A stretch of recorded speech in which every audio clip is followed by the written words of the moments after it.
কাউকে কো না, কাউকে আমাকে মারবো মারি, কাউকে কো না জানি তুমি, আমি ওর বউকে নিয়ে কিন্তু পালাইছি। তুই ওর বউকে না বলাইছ? হ্যাঁ বন্ধু ওর বউ যে বলাইছে তারা যদি খুঁজে পাস তুই কি করবি?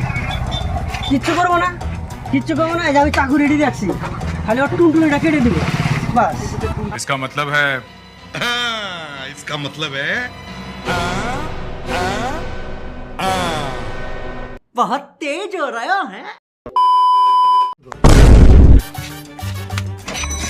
কি তো আমার টুনটুনি কাটবি? হ্যাঁ প্রথম আর তুই আমার মনে পালাইছিস।